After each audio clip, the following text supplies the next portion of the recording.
How you feeling, Kareem? I'm good. I'm fine. I feel good. I'm healthy. You sure you were able to sleep last night? You good? Oh no, not at all. I've Oh, been up for mm, I finished the movie at 3 a.m. Big mistake.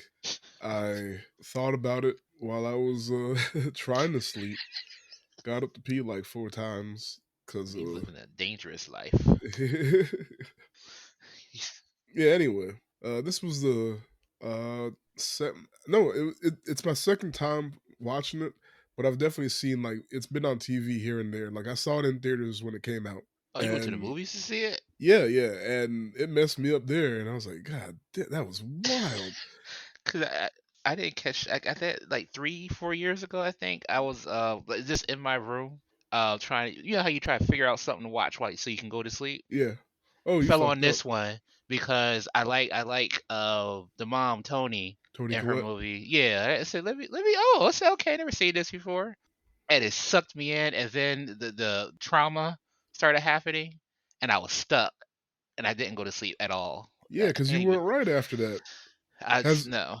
So what I wanted to ask is, has that happened to you before, where you just weren't right after a movie, like a horror You know movie, what? specifically horror movie? Like I guess you could have some dramas that really fuck you up, but Well, horror horror, movies honestly usually kind of boring to me because like either the jump scares don't work or the story is like either you can figure it out right away or it just makes no sense why whatever's happening is happening. But movies like this, they you'll kind hear me of complain just about that. The more horror movies we do, I can't stand a shit just be happening movie. for for the no reason at all. It's like I why even Like I have think that was this? like The Grudge 2. Like The Grudge Yeah. or no, The Ring 2. The Ring 2. Like The Ring 1 straightforward. They didn't play too crazy with rules, but then Ring 2 shit was just happening. Shit just I be think Ring happening. 2 was a money grab.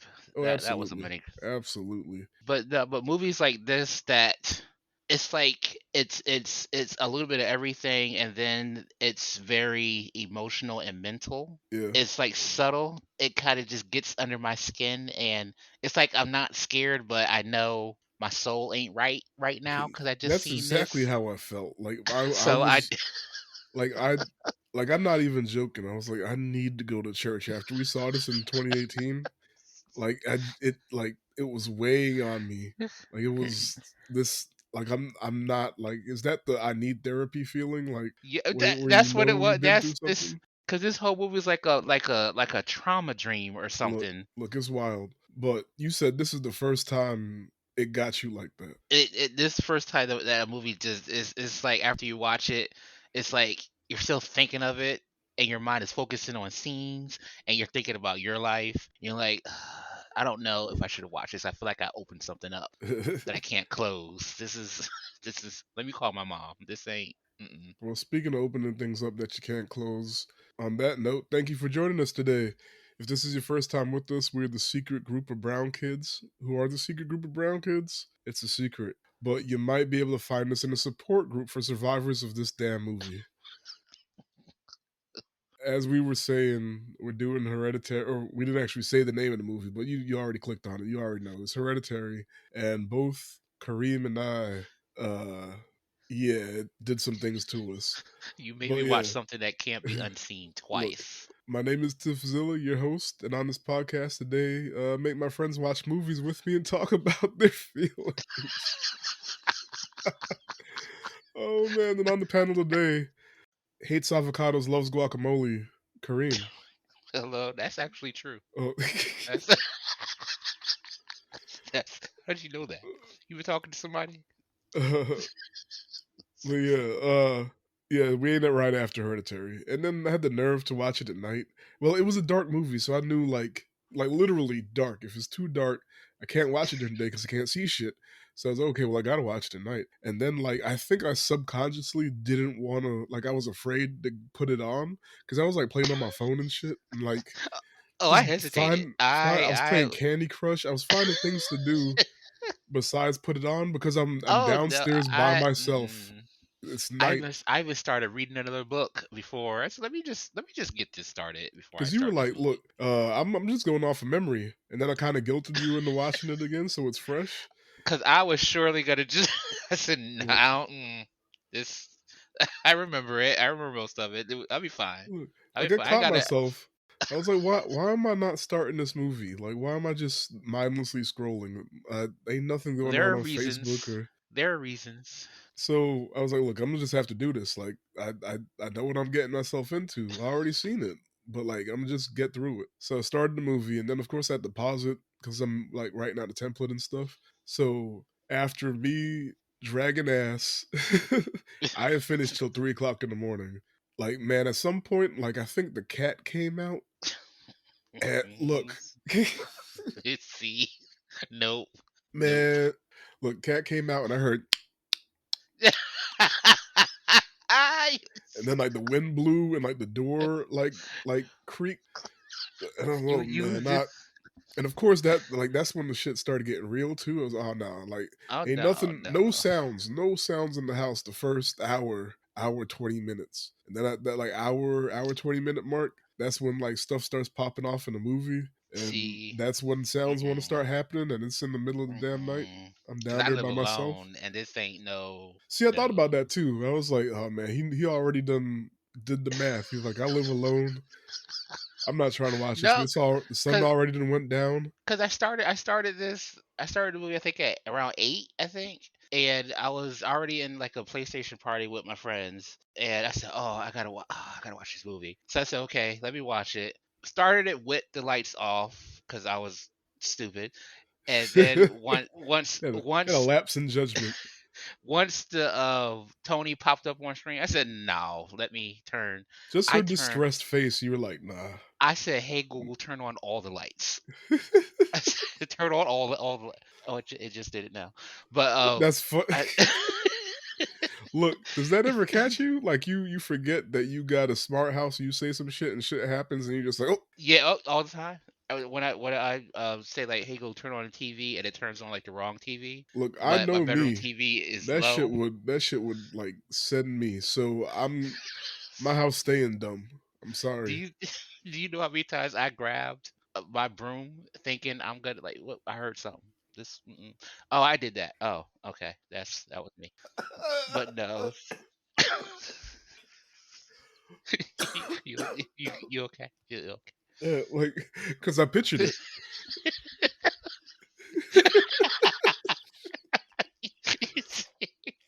But no, this movie You messed said me up clap because on. Oh, even even in my room, like I just did laundry, but I piled all the clothes on oh, you fuck. I already know the where this is dresser in going. my room. You fucked up. Look, look, You turn the okay, lights and out. You see that you've been to my silhouette. house.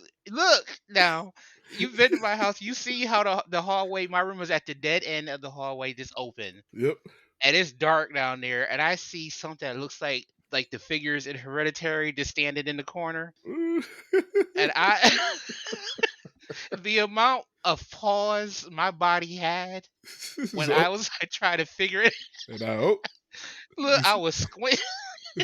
it's the meme.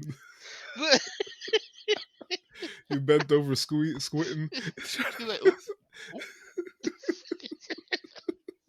the fuck is that?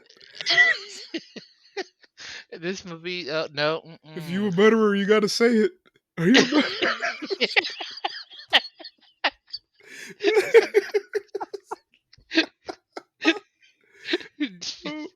oh, Like oh no, man. no, mm-mm.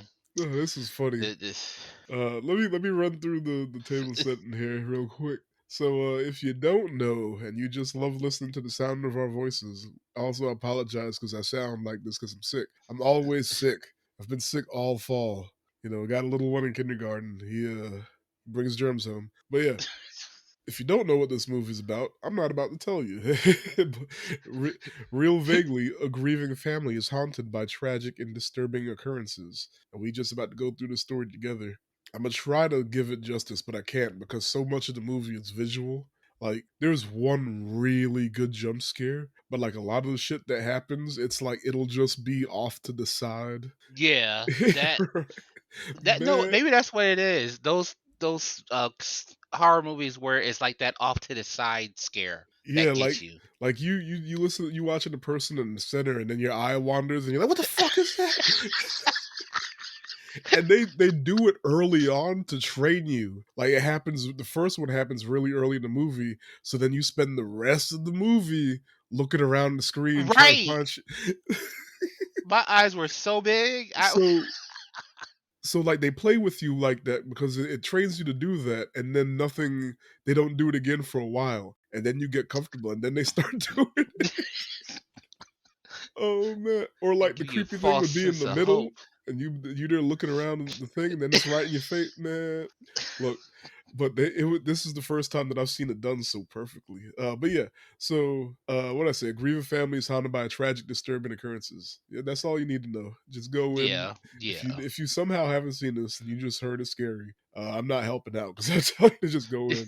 But I mean, we about to go through the movie anyway. But yeah, came out June 2018. Our son, he came in April that year. So think about this. You are the closest of friends with me and my wife, Kareem. We just our beautiful baby boy just got here 2 months previous. This might have been I think it's the second movie we saw after he came because the first one was like an Avengers or something. Like something that like I couldn't miss. And we thought, "Oh, we don't need a babysitter. And then this was like the second one we went to. Anyway, I'll get to it, but just hold on to that we saw this 2 months after we had our first kid. Currently streaming on HBO Max. It might be a couple other places, but they definitely have it up there. And why this movie? Because if you've been listening to us for a long time, or you went back through our catalog, our third episode we did It Follows, which is one of my favorite horror movies. And I think Kareem, you brought up Hereditary and how yeah. scary it was, and I was like, "Oh well, we got to do Hereditary at like Halloween or something." Also, it's So my fault. it's your fault. That was you putting this on me. You were the author of your own. I am my own worst enemy. Oh, Look, this is. yeah, I was waiting. I was like, I'm gonna throw this shit right back in his face. Oh, that, okay, okay. I see. I see. All right, I got you. You know what? Oh Last time I man. mentioned one of these movies, this is. Next time you mention the Happy Feet, you ain't getting me again. Uh, so yeah, directed by Ari Aster. This is his first feature film, but you might know him. I mean, he also went on to direct Midsummer, which is another. Midsummer is the first movie where I started seeing people go, "Oh, this is an A24 movie." Yeah, And by yeah. then they'd also seen Hereditary, and so like I'm not sure officially if that's what coined the whole A24 movie thing, but that's when I started seeing like normies start to say it. But before this, at least I don't know if it made its rounds around the internet completely, but I definitely know some black folks that that saw it. He did this short movie called what's it? Let me see. It's is it there's something about the Johnsons or something? Oh, that creepy Yeah, nightmare dream movie. look, Oh, oh look. God, that Yeah, yeah. Oh, The that was only Strange Thing 29 About the minutes. Johnsons in 2011. That was only 29 minutes, and that still, I was It was cringing just, the entire yeah, time. cringing, and it was just disturbing. Like it wasn't scary, but it It was made like you creepy, just like, just why are we doing this? I remember watching it thinking, why are we doing this? Because it was one of those like word of mouth, just watch it, and no one's explaining what it's about. Just watch it. It's right. fucked up. Yeah, yeah. And I was That's how like, it got me. Sure, I'll watch some fucked up shit. And it was on YouTube. And I was like, yo, the hell? I And like was like, I didn't look up who made it. I didn't when I was done, I was just like, all right, well, the people crazy, internet crazy. And then I found out after the fact, after I saw Hereditary, that he did this, and I was like, oh, so this dude just he twisted. He's yeah, twisted. Something yeah. wrong. He not right. Look, dude, you need a priest. Like he's something. He's not like I'm not curious enough to the point where I'm like I need to learn every single thing about Ari Aster. That's his name, by the way, Ari Oh, Aster. But I'm curious enough to just wonder like how do we get here? Because okay, you're different. You're different. You're unique. yeah. But yeah, so movie stars Tony Collette, like we said, also Gabriel Byrne and Alex Wolff, Millie Shapiro. Who else worth mentioning? Joan, what's Joan's name? Joan is Ann Dowd. I've seen her in other things, but it's not a whole lot of people in the movie. some tertiary characters that you see maybe 2 times, but Yeah, those are the yeah. main 5. Oh, and I guess the grandma, Oh yeah, she me does deserve a mention. yeah, She does. I can't remember her name though. I just called her grandma the whole damn movie. I don't think did they give her a name? I I don't know think it if was they just did. mom and grandma. Well, the mom's name is Annie. Don't matter. I'll find out later. So shout out to the mom actor because I'm always intrigued by old people in movies, in scary movies or fucked up movies. Like if they're just like, you know what, I'm gonna do it. Even like, because okay, 30-something-year-old white dude, he twisted in the head. All right, you wrote this, cool. But then like you get this old, sweet grandma, and she's like, sure, I'll act in your little movie. I got to do what? That intrigues me too. Like, do they get a kick out of it, or they know what's going on? They just like, okay, all right, I'll just stand here and look Or creepy. maybe at Okay, that age, they're just like, look, I'm a thespian. What is this movie about? Okay, I will sell it regardless. Jesus. They have to. They're going to become whatever character they have to become because they're aged and they're solidified in their craft. I'm usually wary of like kids too young in scary movies. Not saying like it's inappropriate just because the They can't ones act. I've seen it. Yeah, yeah, yeah. They take away from it in some way, and it's like That's I guess. why Dakota Fanning was such a huge deal because she was one of the first child actors in a minute that really felt She beyond her years. And she I think went she also looked in. younger than she was. So like it was like, damn, this girl looks like a 5-year-old, and she up here acting like a 20-something-year-old. Like, what's happening? Right, right. Yeah, but yeah, I feel that. And that was actually the daughters, that was her first movie. Oh, I believe it. I remember reading her little biography a long time ago, and I'm pretty sure like either she or her mom wrote it for her, and it's cute. It's always cute whenever I find the biography on IMDb or something, and their mom wrote it, and you could tell Oh. they never say it, or they don't always say that like the mom wrote it, but you could tell how they wrote it. It's like, oh, a mom wrote this about their child, and like it says that like she was really into anime and stuff, and I was like, oh, that's so cute. Like, put that into you. Mom said, "Let me put this up." I'm so proud of my daughter. She really loves Inuyasha. But yeah, budget was 10 million, which makes sense. It's his first movie. It's A24. It's already, or I don't think A20. I'm not sure if A24 produced this or just bought it, but it's his first feature, so it's not going to cost a whole lot of money. Mhm. And mostly, like Tony Collette's a known actor. Gabriel Byrne was, and Alex Wolff, I think, was just starting out, but his brother was also acting too. But either way, none of them really are going to cost a whole lot of money. Should most of the money probably went to freaking set design. I see that because that set was perfect. Yeah, yeah, that house was. I mean, it was That probably already an that existing house, but they had to do some shit and makeup and whatnot. because between the set and the music, that mm, no, no. Yeah, we checked for awards. Tony Collette only got nominated and maybe a couple wins just among smaller award She was stuff robbed. like She was robbed.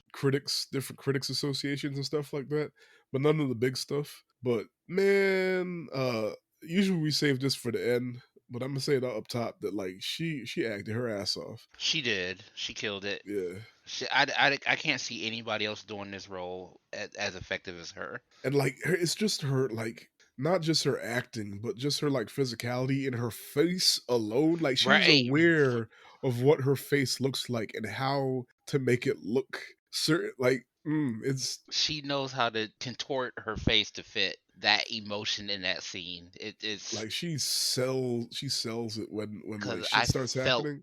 Yeah. I felt the stress. I felt it all. I was like, oh, and even Uh, even the son, oh yeah, he, he did great too. Uh, whew, like I said, his him and his brother look almost exactly like Alex and what's the brother's name? I always mix them up. There's Alex and then there's Nat. Matt. Nat is a little like if you look him up, you probably didn't even realize there were two people. What's the last name? Wolf or Matt. WOLFF. But yeah, you probably didn't even realize they're two different people because they look so much alike. But Alex is like a little darker, and his Wait a minute. face, yeah, you see, you're like, hold up, that's the same That's like a person. break in the Matrix. Yeah, the only difference for real is Alex, I think, is a little darker, just a shade darker, because Yo, I this think they is this is like the Forrest Whitaker thing and his brother. except Google actually has a picture of Forrest Whitaker as his brother. So, like, I don't know if Even you ever Google seen don't that. know. Look, it drives me crazy because I had to look it up because I was like, "That's Forrest Whitaker." They're like, "Nah, Forrest Whitaker got a brother who looks just like him." And I was like, "No, that is Forrest Whitaker." So I went down the rabbit hole, and Google just has the wrong picture. Now his Even brothers. Google don't know. Look, we were talking about on a few episodes. You got to stop trusting Google, but the AI is starting to get wonky. It's like overthinking, and now it's like saying the wrong shit. It's because they made it for customer service now. Yeah. But yeah, so I think the difference might be like where his mole is, or like one has a mole by his mouth and like one doesn't. And like Alex, I think, is just a little Okay, darker. now no, I shouldn't ask, but never mind. No, I'm not even gonna do it. I'm Are not you even. going to ask which one was in the bad Death Note movie? Now I'm gonna ask which one with the That eye. the eye? Forrest Whitaker's eye. He has like a. Oh, you went back to Forrest Whitaker. Oh, jeez. See, look, you know what? I'm gonna co-sign this with you. That's part of the reason why I was like, "Ain't no way," and I kept digging. He's like, So he no. does have brothers, and they do look like him. But Okay. the picture that's going around that says this is Forrest Whitaker's brother, it's actually Forrest Whitaker. So Google messed up. Which one was in Yeah, Black Panther? Forrest Whitaker. Okay. Okay. If you think you've seen him in a movie, it's probably Forrest Whitaker. The brothers, two of them I think act, but they're only in like a handful of things, and most of them from a long time ago. Back to Hereditary. Lastly, Rotten Tomatoes. Tell me if this makes sense to you, Kareem.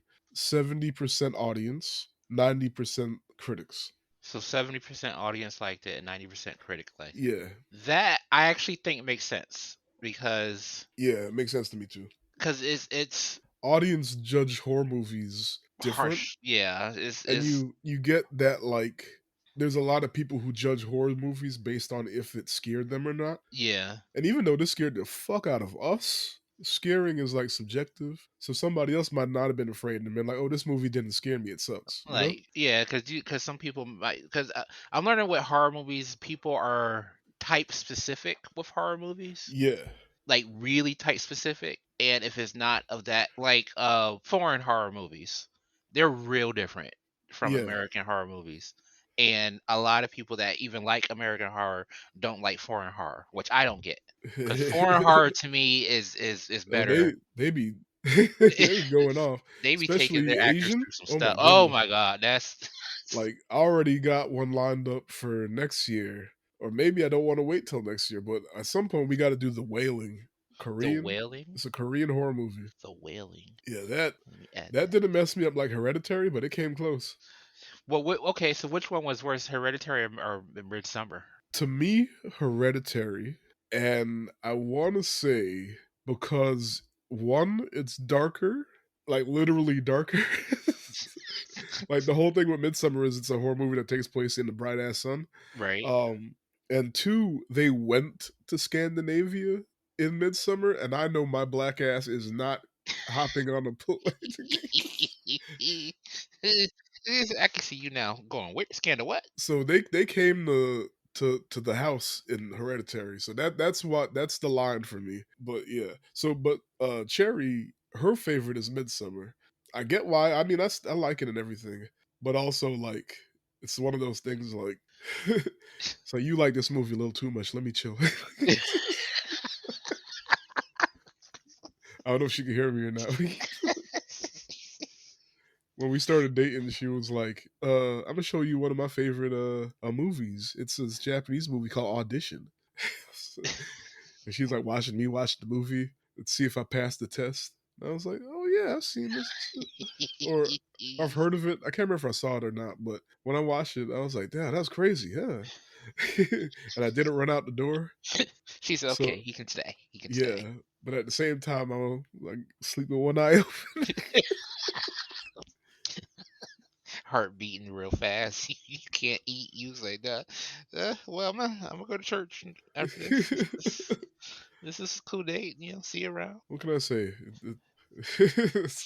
It was a drop in the right bucket. I don't know. Oh, she like this weird shit. All right. That's why women live longer than that. Oh shit. Okay, but before we get into the movie, shout outs. Oh, okay, it's good to see that our England buddy is still with us. Shout out England. And New York, Pennsylvania, they've been pretty active lately. So shout out y'all. All right, Appreciate Pennsylvania. you. Feel free to reach out on Blue Sky or Threads or email. And if you don't already, like, share, and subscribe to the podcast. All right, let's get through this craziness. Trauma movie. All right, so film starts out with the bump from an obituary for Ellen Tappe. That's the grandma's name. uh, Ellen Tapperley, 78, who passed away from a prolonged or after a prolonged illness. Then it mentions who she survived by and funeral information. Then we start out inside of a house miniature workshop, a house miniature workshop. And the camera zooms in on one of the miniature houses, and then a dad walks in through the door, and it was like, oh, that was a really good transition, just off the bat. Yeah, Yeah, yeah, yeah. It already set the mood for the movie. This yeah, I is can't tell when it switches either. Like I'm sure like some CGI or something was at play, but at no point could I tell when it went from toy to real set. no. That which it added so many levels to the creepiness. And yeah, he so dad comes in and tells the son to wake up because it's his grandmother's funeral. And it's heartening to see so many strange new faces here today. Like the dead woman's daughter starts out with as she reads her eulogy at the funeral. And you see a light float by her head here, but it moves in the same direction as the camera, so it doesn't really grab your attention. It's I just didn't even something I notice that. noticed. I didn't even notice that. It might just honestly be just a fucking flare or reflection or something. But I'm so damn paranoid of all this stuff in the background of the movie. And we see the rest of the family sitting, and it focuses on the daughter a couple of times, and then we see she clicks her tongue like a. Yeah. I Like didn't a, want to do that into the mic. Did that come through loud enough? yeah, I heard it. Okay. You know that shit you used to do as a kid. My brother used to all the time. Look, I took it to the next level. I could do that, and then like when other kids were doing that, I was like, nah, that's lame. That's yesterday's weird noise. And then I figured out how to like do that. Oh wait, how did you? Oh, But see, like the first people I saw doing it, they did it with their finger, and then I figured I could just do it with my lips. Damn, now I can't do it. I'm talking too I much. can't. I can't. I can't. Anyway, and then I taught myself how to blow bubbles. I think it's cool. Sherry is disgusted if she ever catches me. Because like I can. sometimes I'll just be zoning out and I'll start doing it. So what the fuck? I can see her face. I can see her face. Ah, the look of horrified and disgust. Yeah, that's a habit I had to learn how to break as an adult. You look at her. Oh, you mad, mad. Yeah, not a fan of spit. Anyway, so we see the family sitting, and it focuses on the daughter. A couple of I already said that. So anyway, and she's making the clicking sound with her tongue, and she draws ugly pictures of her mom. Hello. She was trying. She was. Was she? I don't see. Look, I forgot that she drew everybody that way, so I just wrote it down as she was drawing her mom ugly. But See, then does later on she in the movie, you find out that she draws everybody like see? Was that. she drawing it like because that was how she saw herself? Because I, the art looked kind of similar to that's just horrible to say, but how she her she is. Yeah, like I don't think she has a condition or something, but she does have a distinct look. And I wondered that too. I wonder what came I thought she first. did have a condition. I don't know. I they didn't say it in the movie, and I don't remember Well, if because I thought because of the tick. What I thought that was like a sign of a condition. I don't. We're in territory that I'm not familiar with. Maybe she Oh. does, maybe she doesn't. I don't remember them specifying it in the movie, and I Mhm. never like went down that rabbit hole. Like you know how like the kid from Stranger Things, don't have collarbones or something like that, Wait, what? and he doesn't age, something like that. Oh, that one. Okay, Yeah, yeah, yeah. like I didn't know if it was something going on like that, or because imagine thinking all of that. It's like, oh, she got a condition, and she just looked that way. So I'd like, Well, no, cause of that, and then like the ways the family was with her, it's like they were, even though she might, might have a condition, but they're trying to treat her like she doesn't. I think the dad and the mom kind of treat her with like these kitty gloves, and the brother's just like, her that's weird. So I wasn't sure because if she really did have a condition, I didn't see him just straight up just regarded her that way, you know. No, cause I thought it was just one of those things where if you have a family, like have like a little brother that might have something, and the parents just don't want you to acknowledge it, or no, they're still, It's they're possible. normal. We're gonna treat them like nothing's going on, It's type deal. possible. I definitely know, like, I don't know about white people, but I've met a few black families that were like that. Like, we just not That's going to that's because acknowledge it. we don't acknowledge much when it comes to healthcare. That's It's like doctor don't say it, it's not real. It's it's like, hey, Uncle Johnny, half his face hanging off. We just don't look him in the eye. Like,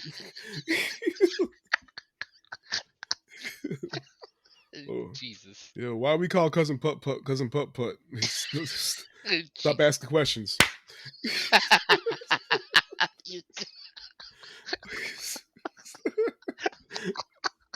Because it's accurate. This is She's uh, that's terrible. so yeah. So anyway, she draws weird pictures. We are not gonna get through this podcast. The weird, no, we're horrible.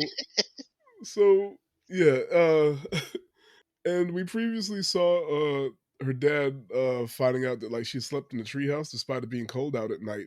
So like, she look weird. See, something different. Look, I don't know what's going on. They never specify, but yeah, what? Yeah, anyway, so so yeah, but we do see her take notice of her grandma's necklace with an odd symbol and like a woman wiping oil on her grandma's lips. And then some of the guests smiling like way too happily at her. Like it was one Yeah, dude yeah. with the what do we call that haircut? The Pidgeotto haircut. He was just cheesing.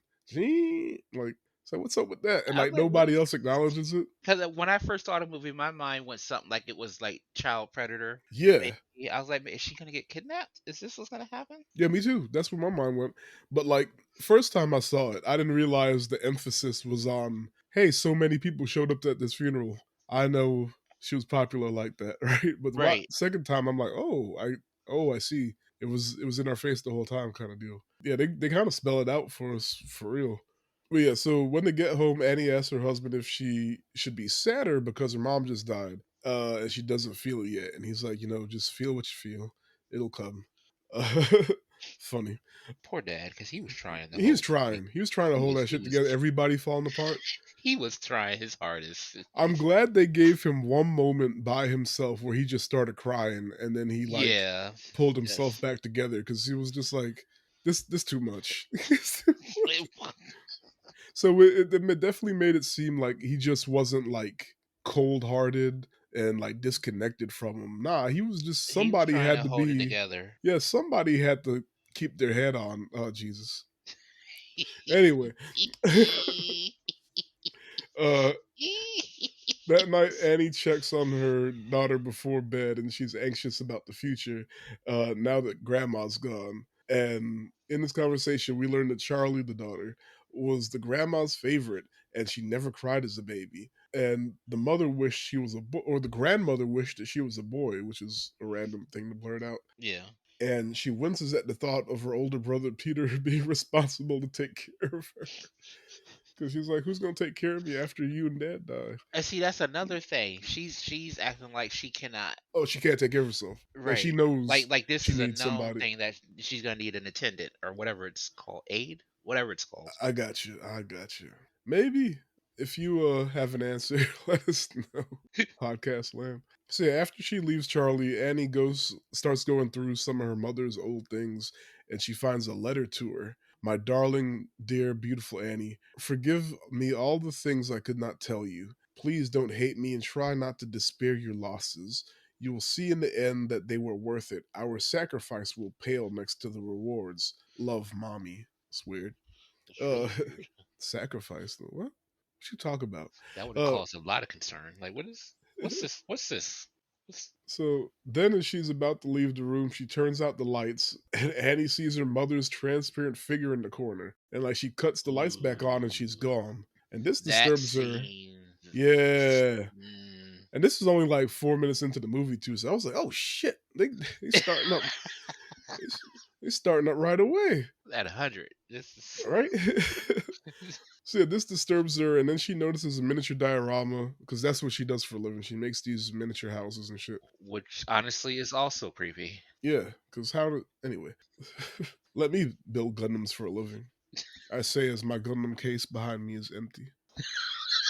Uh, so yeah, she sees the miniature diorama on her of her holding a baby, and with her mother standing next to the bed, reaching out with her boob out, trying to breastfeed the baby. Ugh. And like Annie promptly turns it around and leaves the room. And it's like, hold up, you grossed out now, or like you made the motherfucker, right? Maybe she made it for her mom, which is weird in itself.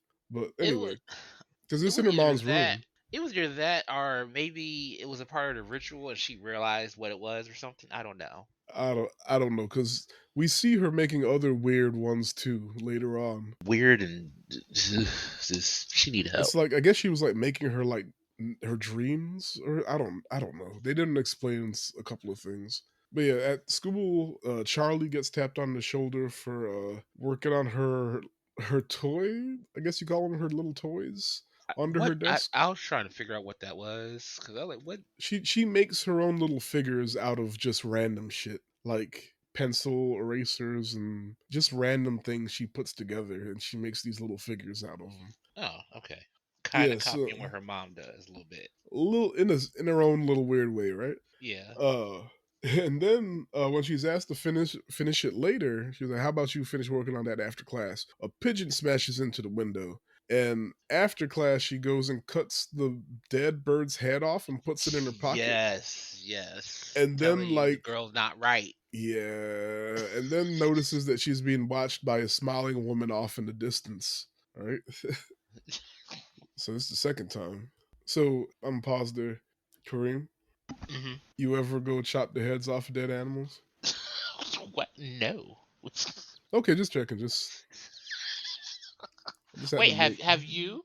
Nah, kind of Okay, shit. all right, okay. Just making sure I don't have to readjust the rules of this friendship. I'm This not trying to be the one in the family that we're not supposed to talk about. the one that don't quite get invited to family functions. Yeah. This. If you end up at his house, don't go in his room. Wait. No, that's not What? me. Oh snap! They got you. Uh, You got the basement to yourself. yeah, don't go down there. Don't go. No, no. So yeah, so the son Peter is in class, stared at the girl in front of him's ass while the teacher talks about Heracles and escaping fate, which is significant. And when Peter checks his text messages from his friend, the teacher catches him and he scolds him, right? Hmm. And it's funny just seeing how like not really transition, but it was like, oh, we checked on Charlie in school, and then we checked on Peter in his classroom. Side note: Charlie wasn't in. I didn't get the sense that Charlie was in like a special class or something. So that's another thing in the she doesn't have a condition bucket. She's Well, just weird. well, what time frame is this? Because when I was in school, the unique students, because I don't know the proper word, unique students was in It's the same. 2018 according to the Okay. obituary or something like that. Okay, because when I Yeah. was in school, we were like lumped in together. They just had a special teacher's aide with them. Oh, you're right. Some schools do that. Like they have the what is it, the IEP or Whatever something those like that. initials. Teacher, Yeah. yeah. Okay, that's you're right. That's fair. That's the way they do it at somebody's school who we won't mention because they're a teacher, not a. So that night, we see the husband get a phone a phone call, presumably about his mother-in-law's grave being desecrated, even though it's only been a week. But when Annie asks about the call on her way out the house, he lies about it. Again, trying to hold the family together. Yeah, he knows this is the time to bring that up. Yeah, so you still kind of struggling. You don't think you are, but I see it. You don't need to know all that. Right. Just say, we'll talk about this later. It's not And nice. then the way like the lady talked, it said desecrated. So it could have been like, somebody just spray painted the tombstone or something, right? So not a Right. big deal. So Annie says she was going to the movies, but really she went to a support group. At the support group, Annie explains how her mom wasn't all together at the end because she had worsening DID. What's that? The dissociating identity disorder, something like that, I think so. That sounds right. and dementia. And they were estranged before that, but her father died when she was a baby from starvation because he had psychotic depression, and her older brother had schizophrenia and hung himself at 16, blaming her mother for putting people inside him. She also had no contact order back in the day, which kept her away from her son Peter. But when the mom came back into Annie's life, she stabbed her hooks into the daughter Charlie. Putting people inside him. I didn't even catch that. Yeah, So he knew. yeah, I think he knew, and we'll bring it up at the end, but yeah. So next we see Charlie working on her little abomination in the room when a flash of light moves across the room to get her attention. And then it zooms over to the window and she gets the hint. So she walks out and her best friend Pigeon Head is in her hand as she goes to see what the light was trying to show her. And earlier, we saw Peter get an invite to a party, and now he's asking Annie if he could borrow the car to go get him. I'm sorry, to borrow the car so he can go to the party. And Annie asks if his sister wants to go, and he's like, "Why? Why would I know that? I don't know." And she's like, "Well, go find out. Go find her." So we finally see Charlie is walking towards what appears to be her grandma, with her back to Charlie, sitting in front of fire. But before Charlie can reach her, Annie pops up and drags her back to the house, scolding her for walking outside with no shoes and a coat like some idiot. Which in the moment I was like, this specific moment is big black mom energy. You went outside the house with no shoes and no coat like an idiot, and it's cold out here. We live in the Pacific Northwest. Because it is. Look, this might be too much information, but the worst whooping I ever had as a kid was when I wore the wrong jacket. Oh, that. I know that sounds crazy, and I'm not. It is wild. She No, apologized for it because clearly, black families, I understand. I that was the understand. most. She said she was going through some things, and she took it out on me because clearly I already paid the price of wearing the wrong jacket. I was cold all day. Then I come home and you beat the hell out of like. It wasn't like, oh, I got, I messed up at school or something. It was that. Second worst beating in my life. I got Curry on her white she had like these white little fancy little antique chairs. Oh shoot. And a friend came over and like somebody gave somebody some money, but we were eating curry for dinner and like the curry got on the money and I stole the money trying to be funny and I went over to the little white chairs and I was like, hey, I have all this money, not realizing the money had curry on it, and I'm getting curry on my fingers and getting curry on the white chair. Oh, you Man, on the white furniture? You try not to come back. see that one I understood. You living that wild life, that bold life. Yeah. But yeah, so when they get back to the house, Annie tells Charlie she's going with her brother to a party so she can hang out with other kids because she's weird. Neither kid looks happy about this. Annie or Charlie don't want to go to the party, and Peter don't want to take her because how you look being a dude who show up with your little sister? That's well. I also had a question about age too. Like, what was Uh, their? Charlie is 13, and Peter, I think, is 16. Because it was just that part was just weird to me that you would send the little sister to a teen party. Yeah, that's what made me think he wasn't 18. Also, he still had to borrow the car, and they seem like well off to at least get him a car eventually, kind of deal, especially since they don't live near anything. But I'm wondering too if this was also part of the plan.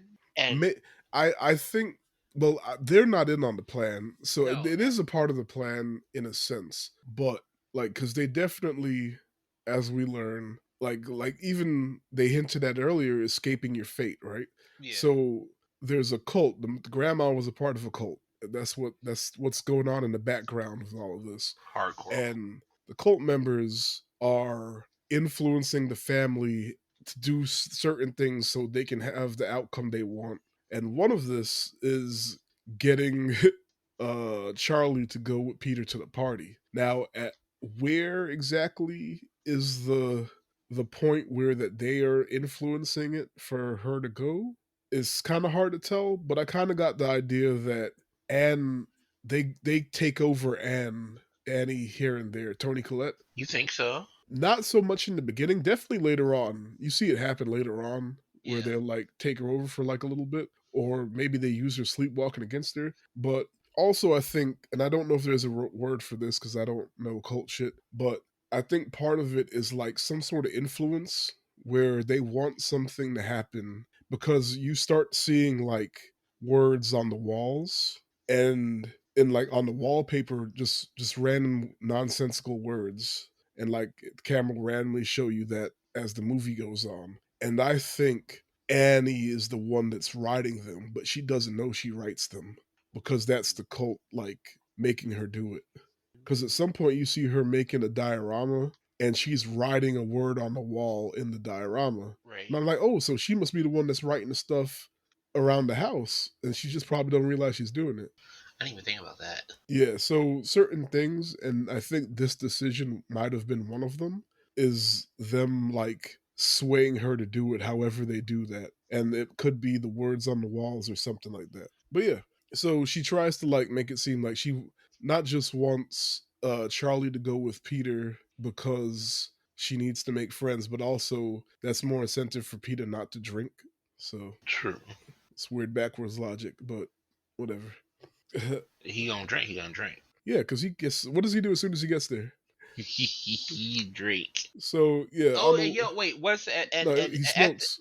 at the party? Why was that one girl chopping that stuff so aggressively on the Oh, counter?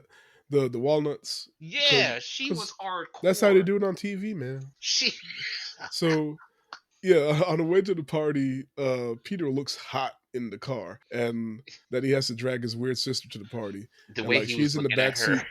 Yeah, in the mirror, that's I was weak, and like she's in the backseat disassociating, clicking her tongue and shit. And like they pass a telephone pole, and the camera zooms in on the pole, and there's like the same symbol that we saw Yeah, on a grandma's necklace was on the pole. So at the party, like we see we see kids drinking and chopping up walnuts. hardcore chopping up Yeah. walnuts. Peter sees the girl he likes from school and like he gets her to go smoke weed with him. But first he has to ditch Charlie by telling her to go try some chocolate cake that they were serving in the kitchen. Now, but the issue is they were cutting the cake with the same knife that the girl was chopping the walnuts with. So the cake didn't have nuts in it, but the same knife. Okay, okay, Yeah. yeah, okay, okay. I didn't even think about that transference. I don't know. It's that sensitive, but apparently it is. Like folks with shellfish allergies, like can't even like walk in a Red Lobster in some cases. Oh, for dang, that's Yeah, hardcore. they can't even like be near it.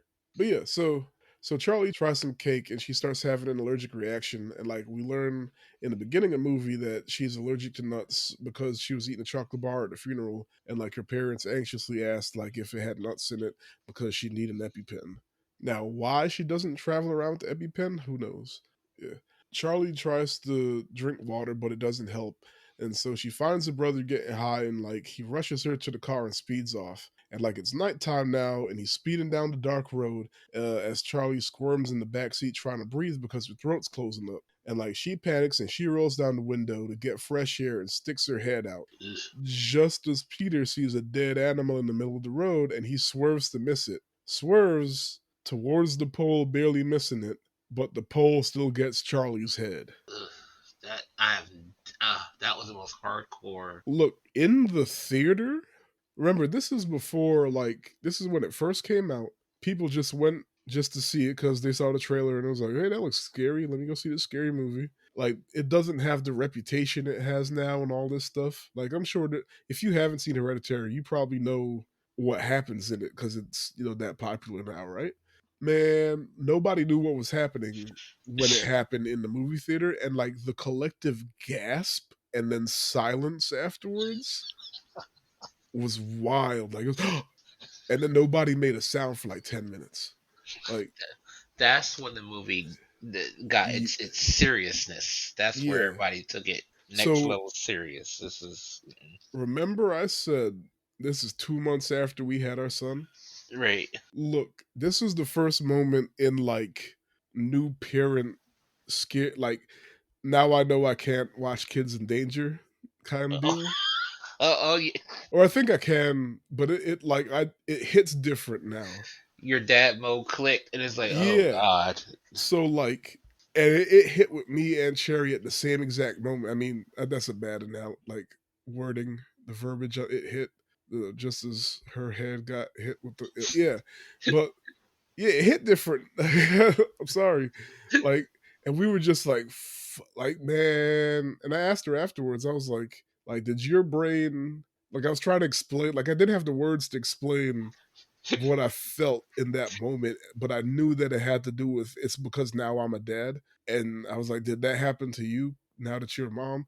And she was like, yeah, that That fear. like we weren't gonna walk out of the movie, but like it was a split second, like, oh, this too much. I mean, new parents. Yes, yes, Yeah. yes. No, that I understand. No, Man, look.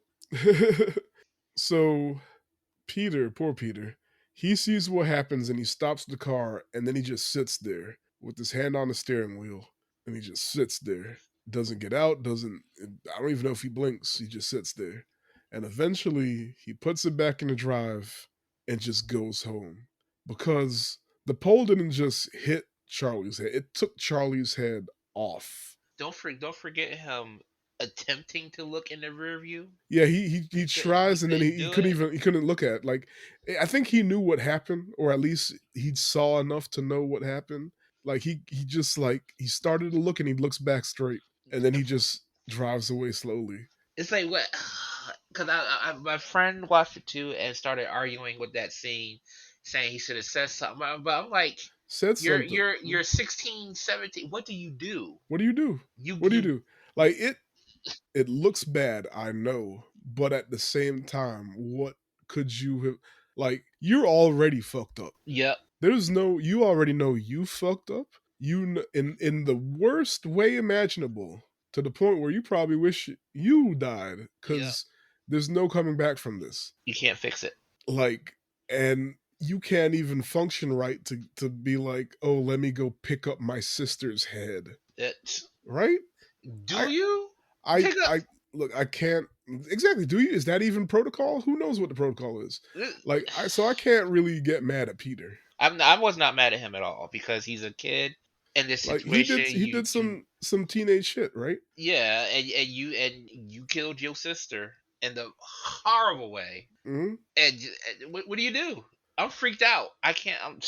I'm surprised he was And able to like get home. he's in like shock or like mild shock. I don't know if there's a word for it, but like he's in enough shock that like he can't process this, but he can still drive home. And so that's what he does. He just drives home. He pulls up in front of the house, gets out of the car, leaves the body in there, goes inside, climbs in his bed, and just lays there. And the parents found it. Yeah, so like we get this cool transition. This cool another cool transition where the camera's focusing on his face and he's just catatonic at night when he gets back in the house.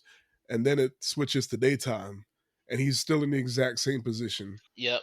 Yep. And then you hear the mom, like, it's still on his face, but you hear the mom somewhere else in the house scream that she's gonna go, she's going to the store, she'll be right back. If anybody wants anything, yada yada.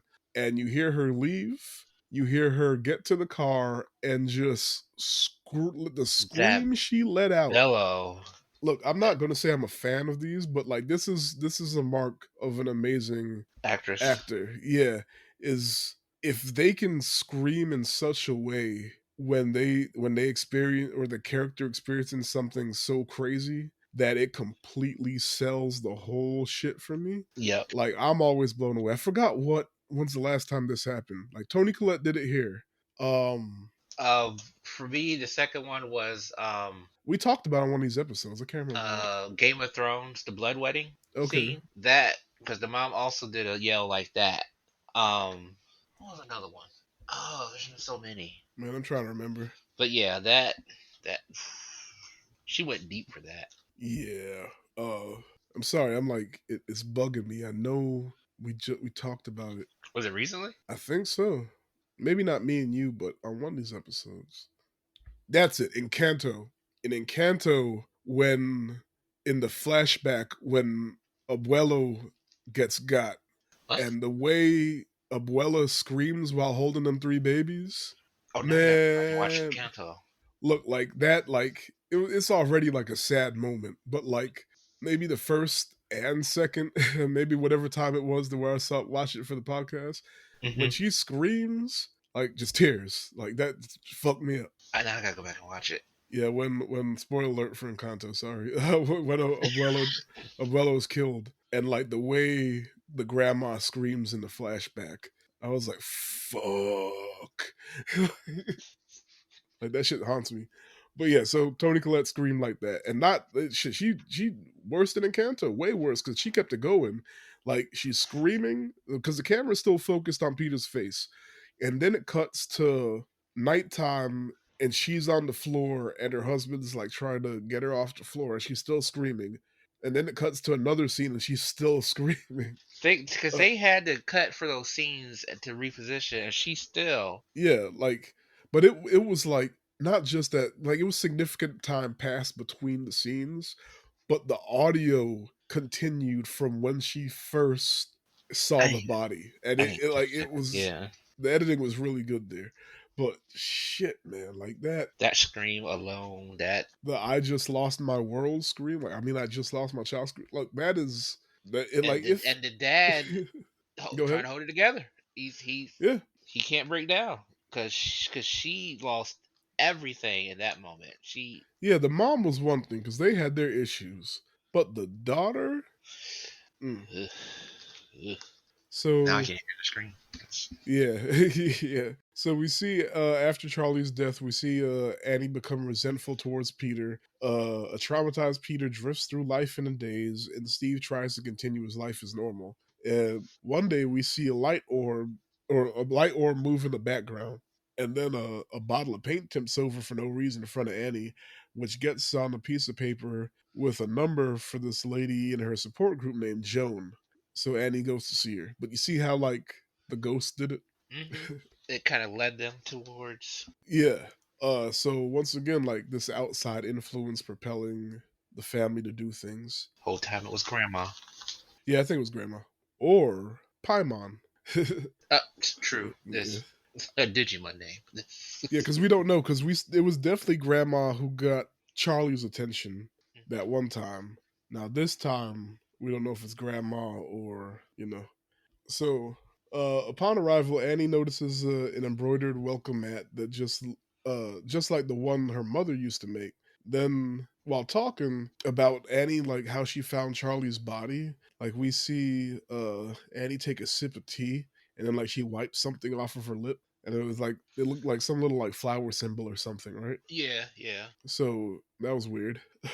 Then, when asked about her relationship with her son, Annie tells a story about how she sleepwalked once, and then she came to in the kids' room with them covered in paint thinner, and she was covered in paint thinner, and with an empty can and a match, and like she woke herself up striking the match, but it also woke up Peter, who screamed like lost his shit naturally. And after that, they didn't really get along. That's not funny. It's not, but Yeah, it's a and lot. it's understandable why she felt that way towards him at that point. Because Yeah. one, he Yeah. I mean, killed he's the he's girl, he's and then technically responsible in and, in a, and in a in yeah, some yeah. and then I think which what made it worse was him not saying anything and her finding it. That's really what did it. Cuz he's not really responsible if you think about it. Cuz he didn't have to tell her that like that he was smoking weed or whatever, right? Yeah, It didn't even need to be that he went to smoke weed. They could have just gotten separated at the party. Or he could have been standing right next to her and she take that bite of cake and just didn't know that that knife also touched nuts. right. So it all could have happened with him completely being not at fault. Now the thing that like probably made it fucked up was not saying anything after he got home. but And he was I also in think shock.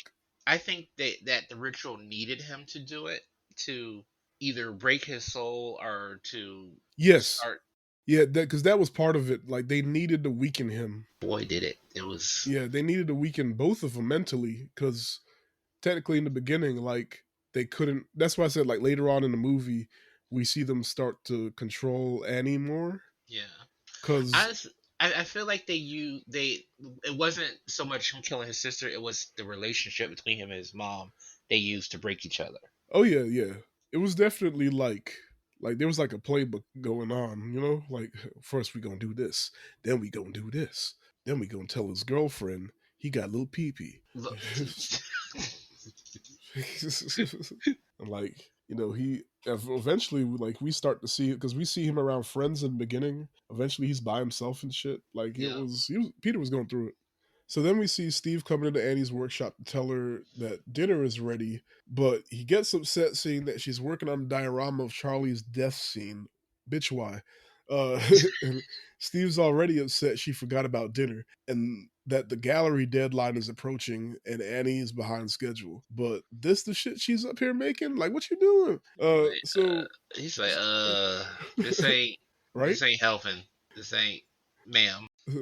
So he tells her, "Don't let Peter see," and she's like, "What? It's a neutral view. This isn't about him." And like Steve's like, "Girl, do what you want, man." Like And he's like, look, he's getting just don't sick of let him her. see it. I don't. Go chill, but just don't let him see nothing. Close the door. Yeah, just don't let your son see. So Annie comes down to dinner, and nobody's really talking, and Peter decides to call his mom out on the fact that she can't even look at him, and it's like his own guilt kind of at play too. And Annie goes off on him because he cussed at her, and and she She went off in a Black Mama way. yeah, it's second time. And she calls him from one ungrateful little shit to the next and calls him out on never apologizing for what he did. And even though it was an accident, he didn't even try to own up to anything. Then Peter throws it back in her face that she made Charlie go to the party when she didn't want to go. So it's like, whose fault was it, mom? Which is a team thing to do. This is Look. I don't know if I've said this yet, but my biggest regret in life is I got in a fight with my mom, and I think I was like 17, 18, and she was going through a lot at the moment. And the fight was actually because I wanted to drop out of college to help her out, to help her with all the things she was going through. And she was like, "No, you can't drop out, yada, yada, yada." I was like, and I was pushing back, and I pushed back too hard, and I got too angry. And I don't know if she said something first or what, but something I know now is when I'm like angry and I lose it, I'll say the meanest shit possible and it'll hurt bad. And it's only happened 2 or 3 times. And I try not to let it happen again because it is cruel. And like what I said to my mom was I called her a failure.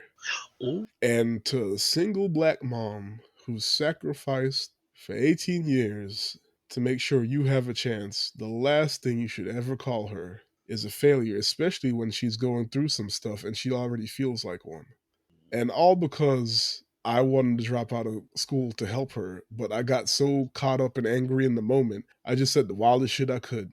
And like in that moment, I watched her break.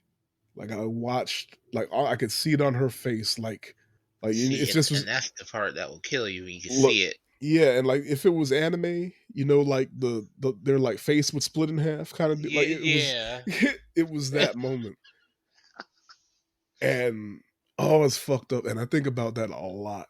Like that's something that I don't know. I don't know if like she forgave me, we got through it. I don't know if I forgive myself though. See, You know? and I think that's it because parents will forgive because kids can be mean Yeah, towards parents and say stuff, and parents might know they don't mean this, but to the kid afterwards, when you realize the gravity of what you said and done, yeah, it's like, yeah. And like uh, I like remember I said I saw her break and I knew I fucked up. So like what do? I ran away. like I was like, well, I gotta get out of here. Like I didn't, you know, you said, okay, I messed up. I'm out. I'm good. I, Okay, I I'm just out. took my sister's head off. I gotta go. Like look, Like I went to a friend's house, like somewhere else, and I just chilled there for the rest of the day because I, like, I I get it. knew, like, she didn't even like stop me from leaving because she couldn't even like form words after that, and I was like, oh man, I did it, I like you fucked up, Yeah. but and like just the look on Peter's face, he's such a good actor. Uh, when he said it, when he like he because she was going in, and he was sitting there just waiting, licking his teeth. So all right, I I got got you, something. I got got something. you. Well, you the one that made me take her to the party. Whose fault is that?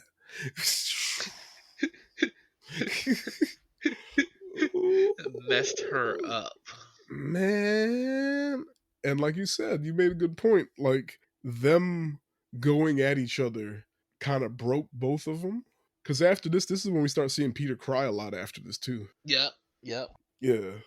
But yeah, so Annie runs into Joan while shopping, and Joan convinced her to come swing by her place because she met a spiritual medium that did a séance and conjured up her recently departed grandson.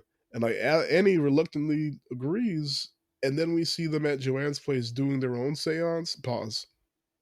Ain't no way. ain't, ain't no way. I love my mom. I love my wife. I love my son. God forbid anything ever happens, knock on wood, God, like, I am not bringing them back. Oh no. No, no, no. Look, and I expect the same. Something happens to me, don't you get no fucking Ouija board. No, don't, ain't no don't, pet cemetery, ain't no don't, contact, ain't no. don't do it. Don't look. Think about me. Light a candle next to my picture. Find other ways to keep my like memory alive. Don't try to talk to me. Mm-mm, mm-mm, Nope. mm-mm. Don't Don't try. open Look, nothing up. look. You fuck around trying to summon Tifron. You summon Paimon. Don't do it. Bringing Digimon back from the dead. Don't look. Look. Love If you there's all, ever a but family that knows the rules, it's this family because we don't watch too many movies. Don't do it. Look, I can't wait till we do Talk to Me because man, that fucking movie. But yeah, so Annie reluctantly agrees. Then we see them at Joanne's place doing their own seance, and Joan conjures the spirit of her grandson again, and he moves a cup around the table and tells Joan he loves her with his old chalkboard.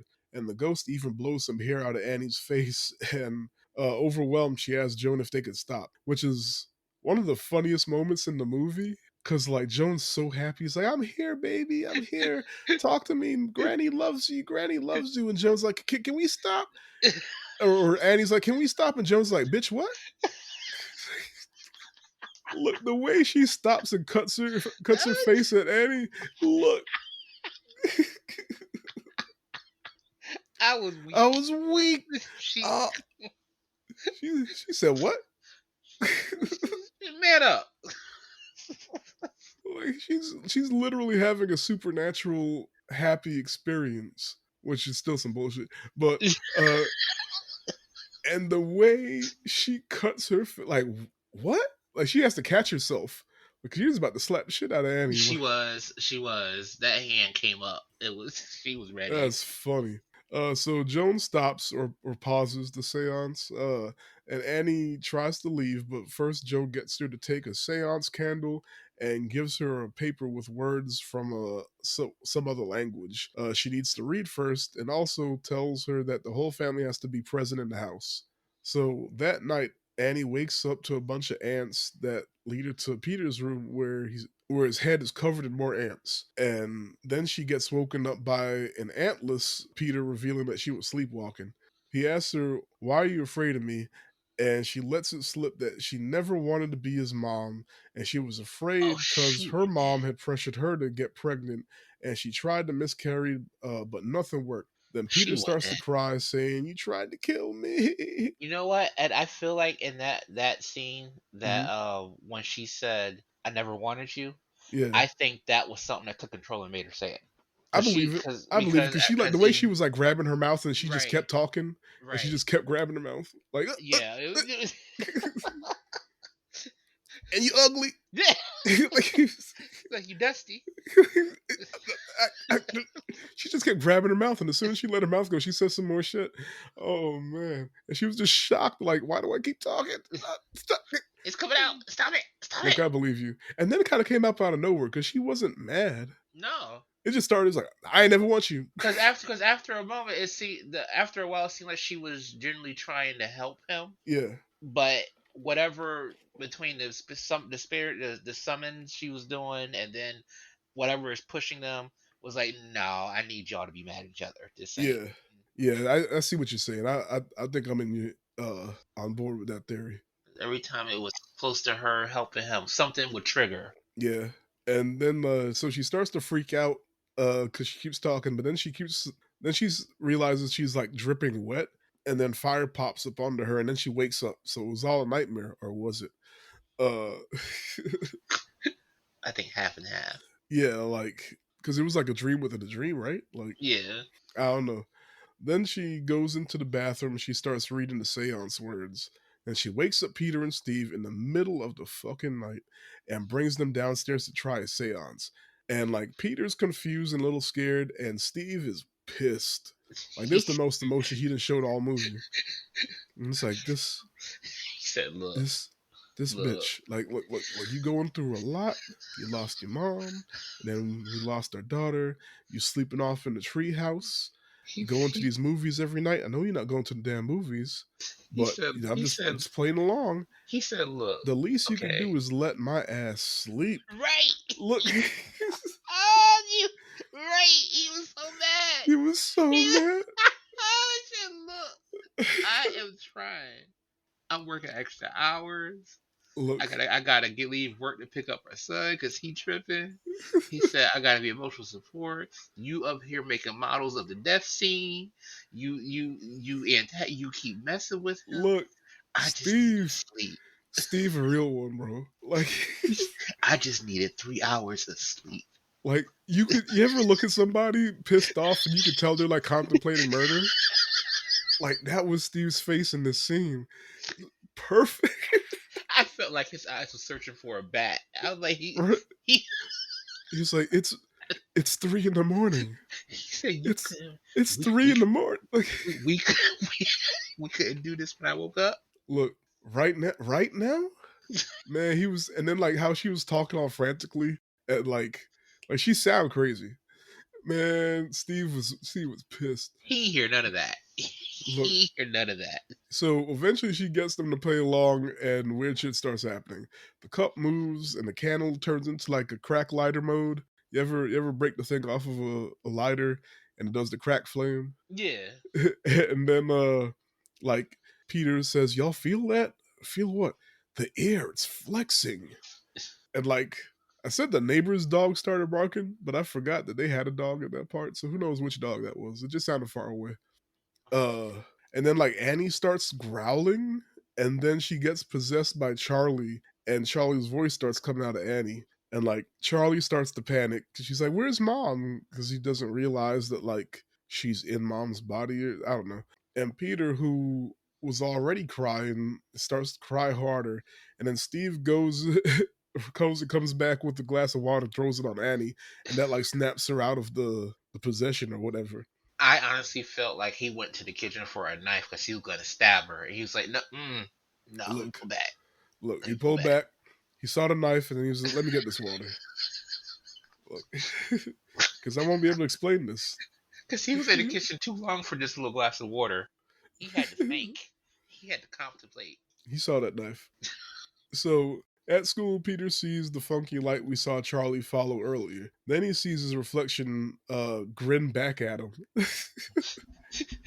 That's some wild Oh, shit. and that's another thing that creeps me out in movies. That whole mirror scene, Hmm. because I'm like, if it happens to us, we won't know if that's happening to us because when we look back, we can't see the reflection if we turn around. We don't know if Oh, the reflection is looking at us. well, he actually sees it, but I see what you're saying. Like if the reflection is playing behind our back, Yeah. and then when we look, it starts acting right. That's funny. But yeah, so Annie gets a call from Steve saying, "Guess who just called me in complete hysterics?" And like this dumb bitch goes, "Charlie?"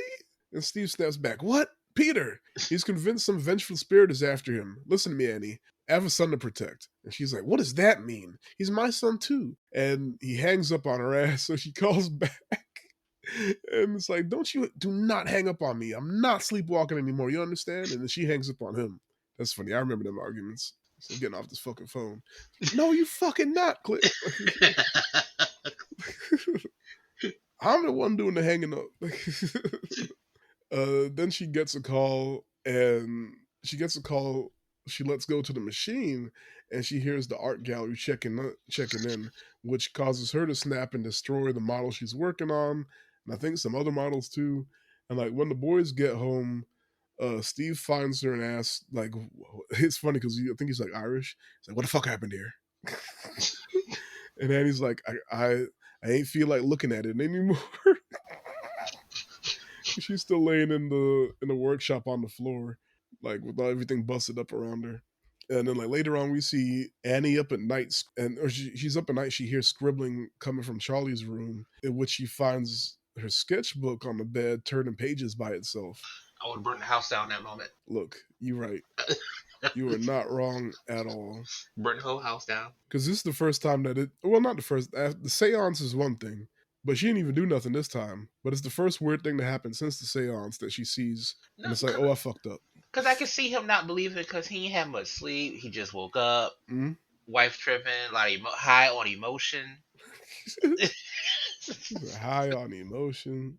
But yeah, so then Peter wakes up to a tongue click and sees Charlie in a dark corner. Then her head falls off and a basketball rolls out of the corner. And then hands come from behind Peter's head and grabs him, and he starts screaming. And then Peter wakes up to Annie in the room and tries to explain to her that she was just trying to pull his head off. And Annie tries to tell him it wasn't her, but to tell her about Charlie and that she's the only person that can stop whatever's going on right now. Like it has to be mom. You started this mess. She better Yeah, be. I mean, This yeah, it's not a reach. Uh, we know. Then we see the sketchbook, and the scribbling was pictures of Peter's detached head with his eyes crossed out. And he tries to burn the sketchbook in the fireplace, but her arm catches fire as the book burns, so she pulls it out and stomps out the fire. So the next day, Annie goes to Joan's apartment, but nobody answers. And inside, we see a bunch of candles and the symbol from the telephone pole and the grandma's necklace, a picture of Peter's face inside a triangle carved into the wooden seance table, and some of Charlie's weird ass Bamprestos that she'd be making, including the pigeon head one with a little crown and three heads of small animals in front of it. It was like a little rabbit, right. a possum head, and I almost had that was a beaver or what. And at school, Peter disassociates while not eating lunch outside alone. Then he hears his name being called, and he sees a woman, which is Joan, across the street yelling for him. Peter, I expel you! And she starts yelling weird words, right? And he's like looking around, like anybody else see this shit? Uh, and Annie makes it home and starts going through her mom's stuff, and she comes across a book labeled Invocations with a bookmark page. And actually, we think that's the bookmark was that letter from her mom, which Yeah, is confusing. that's what I Because chalked it up as. yeah, like, but also, what if she had looked at that page before? But maybe not. Maybe the cult folks moved it around or something. I don't know. Maybe she just didn't see. Anyway, so the page that the bookmark was on had a picture of a dude on a horse holding three severed heads, and part of the description was highlighted: King Paimon, god of mischief. When successfully invoked, King Paimon will possess the most vulnerable host. Only when the ritual is complete will King. You know what? I don't want to keep saying this dude name, so I'm just calling Pac Man. Before you Uh, invoke something. look, right? I ain't playing no games. So only when the ritual is complete will King Pac-Man be locked into his ordained host. Once locked in, a new ritual is required to unlock the possession. King Pac-Man is a male, thus covetous of a male body. And then Annie finds a picture of Joan with her mother and at gatherings that look like some pictures she sees in the books. Like she saw like there was one page she saw in the book that was like the conqueror or whatever, and whoever summons King Paimon gets riches and is showered in gold coins. And like there's a picture of her mom getting showered in gold coins by Joan and some folks. Uh and while this is happening, we see Steve is typing up an email about believing his wife is on the verge of or in the middle of a mental breakdown. Then he opens an email from the cemetery showing the dug up grave. So, like before, we heard desecrated, but the picture shows that they straight up dug up the casket. Yep. Uh, then Annie going into the attic, a bunch of fly like she opens the attic and a bunch of flies like come out or fly down when the she pulls the ladder down, and then up there she finds the beheaded corpse of her mother and the cult symbol on the wall written in blood, the same symbol from the necklace and the pole and all that. And in class, Peter gets possessed by something briefly as it strikes a pose, or as he strikes a pose, and then tries to bash his face in on the desk. And then like Peter comes to and he's screaming and freaking out in the classroom. That That part was wild. it's, That's when I was like, okay, like I already knew shit was getting real, but like when he, you know, he hit the Thriller, and then like he his face and his mouth looked all flicted. I was like, oh no. like And how, then he's how look, what you say? like how did he that hold that facial expression like that? That He still messed needed an me up. award too. Shit, because you know that was like more than one take too, and the camera just holds on him. Yeah, And then yeah, he starts freaking the bashing his head in on the entire desk. class out. Everybody was scooting back. Oh, that shit was funny because it wasn't just in the wide shot.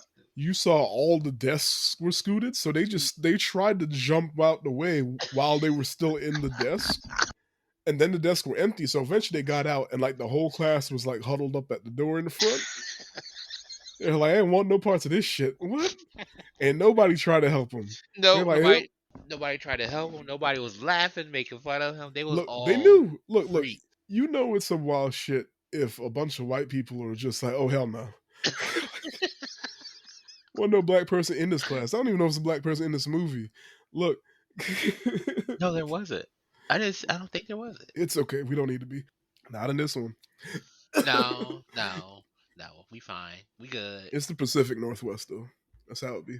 But man, look, the way they they left his ass in that class, that's funny. So yeah, so after Steve picks up Peter from the school, Joe makes him go into the attic to see what she saw, and she tries to explain her findings about Joan and what's going on, and Steve accuses her of digging up the grave and all of that, right? Hmm. And Annie begs him to destroy the sketchbook, thinking that it'll fix everything. But she can't do it because it catches fire, or it catches her on fire, and she's afraid to take her own life. So she almost gets him to throw the book into the fire, but he turns around and he refuses. And he's just like, this is all bullshit, yada, yada, yada. Like, we need to get you some help. So she says, fuck it, and snatches the book and she throws it into the fire herself, thinking she was going to burn, because remember the book is what she used as like the conduit in the seance, so she thinks if she could destroy the conduit everything will come to an end. Also because when she the first time she tried to do it she caught on fire, so she was okay, well I guess I just have to die then. So she throws the book in the fire, and what happens? He catches on fire. Oof. Man, look. I Poor felt so Steve. bad for him, and that Poor Steve. he tried so hard. Look, there was I didn't mention it, but when he was driving Peter back after Peter tried to bash his face in, or the demon tried to bash his face in, or whatever, he almost runs a red light, and then he kind of has a little breakdown in the car. Like that's the one time that like you see him start to come apart. But poor Steve. This, He was trying to hold it together, and like yeah, so Steve's on fire, and Annie's just staring at him in shock, and like it zooms in on her face in shock, and then at the last second she goes expressionless, yep, and like there it is. it's, uh it's now unlocked. yep. Prophecy fulfilled. So we get another transition of the wide shot of the house. This shit, man, the wide shot of the house in the day, and like this has happened several times already in the movie, and then it cuts to the night, But this time, when it cuts to the night, the house is surrounded by a bunch of naked people. That also creepy. That Oh my god. the creepy old staring silent people that no. Smiling. Oh, that So Peter wakes up and calls for his parents at night. It's the middle of the night, right?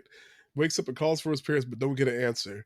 And like when he turns his head to see to like look around, we see his mother scurry across the wall and soundlessly in the background. I mean, she was in that corner the whole scene. Oh, not yet, not yet. But this is when he's still upstairs. Like he calls for her and then like he turns around and then we see her crawl across the wall. No, And no, then no. She was there the whole scene before he woke up. oh shit. Mm. She was in that corner the entire time, and when he turned his head is when you saw her move. Oh, that's So he wouldn't see her. now I need to go back and watch that one. Oh god. Don't watch it. No, it's Now okay. we good. We're free. It's all right. We're It's free. We don't okay. got to go back. No, no, Okay. no. Mm-mm. Oh man. So Peter goes looking around the house and he hears noises, but he don't turn no lights on. Nothing. Right? That's what bugs me. We don't even see him try a light. It's one thing if they cut the power. He don't try a light. Nothing. And he heads downstairs and he finds the charred corpse of his dad as we see the mom on the ceiling behind him. And then he realizes someone is behind him and it's a naked smiling man in the doorway. And this is actually the same dude from the funeral that was smiling at Charlie. Oh, I With didn't the realize that was the same dude. yeah, with the Pidgeotto haircut. Yeah. Yeah. Then he feels something behind him, and again, so he turns back around, and his mom charges out of the dark corner, and Peter hauls ass upstairs, and like the music kicks in right as she comes out of the darkness. So it was like a super jump scare. Oh my god! But yeah, look, Peter's a runner. He's a track star. He hauled ass because she was moving too. When he got up the stairs and did a little hop, Look, look. he ran so fast he got airlifted.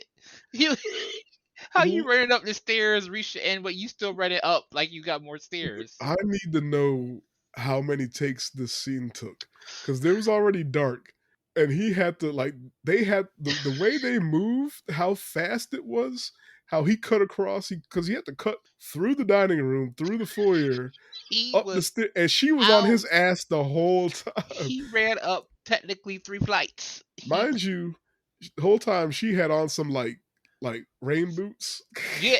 some garden boots. She had on these pajama capri She was joints. on his heels. Look, she moved. Oh my god, it was so fast. And like, cause think about it, Ari Aster just had to been like, "Yo, okay, I'm going to say action," and you just run as fast as you fucking can up the stairs. Gonna say action. I need both of you to go. Just And, go. and Tony Collette said, "I used to be a track star." I got this. See her Look, stretching in the background. look, if she had reached out, she could have like yoked him. She could have easily snatched him. That Man, but yeah, the way the music just kicks in and she jumps out of this darkness and man, it was like 2 seconds, but that shit was so great, so funny. But yeah, so Peter gets upstairs and he runs up the attic ladder, which the attic wasn't down before. And he gets it up just before his mother can get up, and now she's like banging, or we hear the door being banged on, which would be the ceiling for her. And then it cuts to her, and she's literally on the ceiling, smashing her head into the attic hatch over and over. And it's like boom, boom, boom, boom, boom, boom. that whole scene gave me hives. Look, shout out to her stunt person because I'm sure that wasn't actually Tony Collette smashing her head in that fast. But like, I don't even know if I can move my head that fast. I'm moving my head that fast now. I'm fainting. I'm sure it had to be a camera trick because that's not natural. They had to speed it up, right? Like That's not natural. it No was human boom, boom, body boom, can boom, do boom, that. boom, boom. Man. So the knocking stops, and Peter actually looks around the attic now. Now it's lit with a bunch of candles. The flies are still buzzing, but the corpse is gone. And he sees his picture with the eyes poked out. And then he tries to wake himself up thinking it's just another nightmare. Then he hears something above him, and it's his mom's floating and sawing her head off with what I think is a piano wire. Yeah, the sound that it made though. Zzz, zzz, zzz, That zzz, zzz, zzz, this is zzz. Yeah, slow at first and then fast. And then like Peter looks down and sees three naked motherfuckers in the dark corner smiling at him. And one of them even like waves at him. look, and not to mention she was staring at him while she was doing it. Yeah, she's like, hey. No, I mean his mom saw her head off. Yeah, yeah, yeah, yeah, yeah. Yeah, she was just staring dead at him like, you made me That do this. whole Zzz, zzz, zzz, zzz, zzz. Look, messed me up. and then, yeah, and then, oh, there's also naked old people in the attic staring at me, It's so watching that. creepy. So as soon as he sees the old people and like old lady wave at him, he spins around and screams and like he just charges through a window. That was complete panic scream. That was, Yeah, that was you know what's funny? Remember I said he has a brother? yeah. It is the same scream his brother does in the Death Note Netflix movie when he first sees Ryuk. Oh snap. Let me Like find out that's how they sound when they're actually scared. it's so funny because that's a like I remember they memed that moment in Death Note when he screams and he tries to run. And his brother does the exact same scream and run, but in Hereditary, and it's a scary moment. That's anyway, yeah. That's just me being funny. So he flies out the window. So we see him face down in the garden below, and then a glowy orb floats down and goes into his back. And then he wakes up and he sees his headless mother floating from the attic up into the treehouse that's lit up. And it's so quiet. Yeah, It no is noise. so eerily quiet. And Peter gets up, Peter with the asterisk, gets up and starts walking towards the treehouse, showing like now he has like Charlie's mannerisms because now he's like clicking his tongue and shit, and just the way he's like moving his head around. And like he notices more naked smiling people off to the side, and then like we see the dog is dead too. And also I forgot that they had a dog because there was a couple of scenes where like the dog would bark Yeah. at weird shit. So like I guess they had to kill him, Yeah, Anyway, because so that thing about animals being able to oh see yeah, yeah, yeah. spirits Animals, and animals whatnot. be knowing. So yeah. So when he gets up into the treehouse, we see more naked motherfuckers kneeling. Joan's up there, but she got a nightgown on, thank God. And the beheaded corpses of his mother and grandmother kneeling at a mannequin with Charlie's severed head on it, wearing a crown. And then Joan places the crown on Peter's head and addresses him as Charlie. She then proclaims that Charlie is Paimon and they have now corrected his female body and given him his preferred male host, and the cult weirdos start to hail Peter as King Paimon. Is it bad for that whole scene? I muted it What you this time. why? I was not dealing with that odd. I didn't know if it was gonna open up a curse or what, but I turned it down and then I can still hear. I was like, let me just mute this. Let me just. I'm not. It's too much. It's too Yeah, much. fair enough. I mean, it wasn't. It was just them saying King Paimon. Uh, It's too much. Actually, it kind of crossed my mind to mute it too, because I don't want I don't want shit to be summoned in my house, No, because when the statue with Charlie's head popped up and then the music got more intense and then she started reciting what I said, oh nope, nope, nope, nope. I'm not gonna see it and hear it. I'm good. You said shut up. No, Oh man, well that's the movie, and I remember like leaving it thinking like my skin was crawling. I was like I had this feeling like the movie summoned some shit, look, like yeah, cause something's there now. It's like, mm, that yeah that's the feeling I had at both times after watching the I movie. was hardcore searching reflections. Like when the TV went to black, I was hardcore looking, making sure nothing was in the reflection. Make sure the cat won't around me. I said, not Look, the cat. I couldn't do it. It was nope. Nope. This is I turned the light stayed on. Nope, uh, and I just stayed up. I said, let me that's funny. let me watch One Piece. Watch something happy. This So brings joy back into my house because this is no. It's just us today, so we could kind of blow through these. We kind of said a lot along the way, which is how it works. But do you have a favorite scene? A favorite scene. Oh, Yeah. oh, that's there's no favorites. There's the most Mm, horrific. yeah.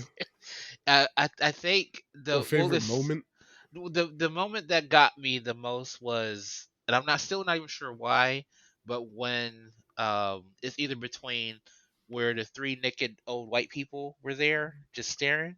That got in the me. attic? Yeah, Hey, that that got me, and then the scene where he ran down and saw his dad, and then the old white dude was in the corner, and then his mom was like just perched in the corner too. she at As first she as was on she the ceiling, and when he turned around and see the white dude and naked dude in the Yeah, doorway, yeah, that's when yeah, she came down into the dark yeah. corner and Because sprung up. there was there was no sound with her No moving. sound.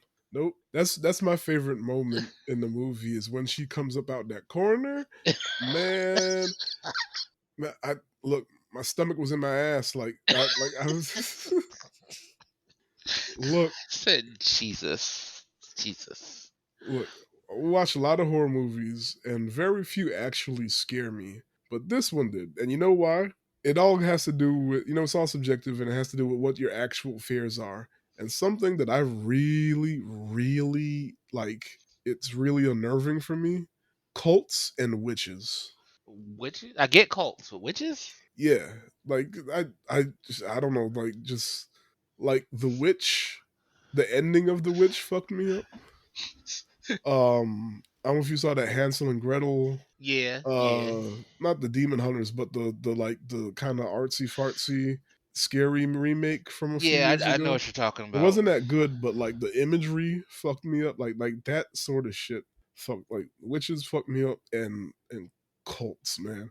Especially cults, because like that shit is real. Like groups that get together to do some sinister shit, Yeah, that is. man. Mm. Like I remember, I forgot which paranormal activity it was, but my favorite paranormal activity is the one where shit starts going off, and then they get outside, and all the cultists are outside on the lawn. Man, that's the only time I was ever afraid in any of the movies. Just all of a sudden, he start running to these old white people, and I can't remember if they were naked or not. But man,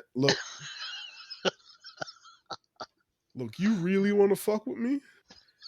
Like, just get like 30 naked old white people and stand around my house. And like I think I would just die.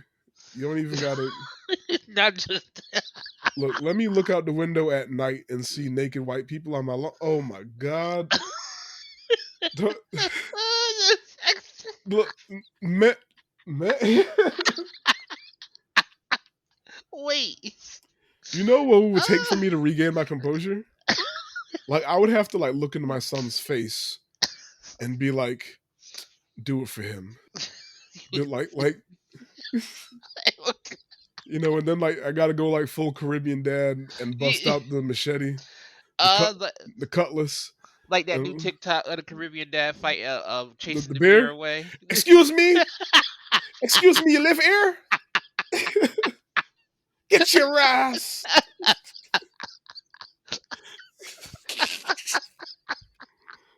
Look, No, that's mm-mm. look, you see I, me outside in my slides with a with a machete or a bat. Excuse me.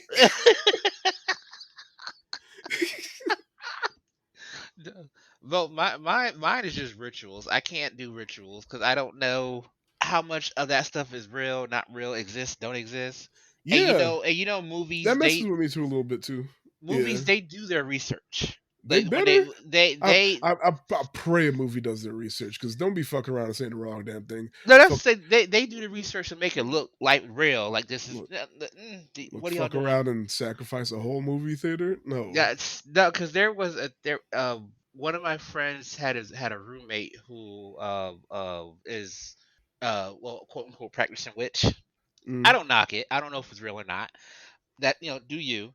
But he got to the point where he started doing having like little totems around the house for stuff.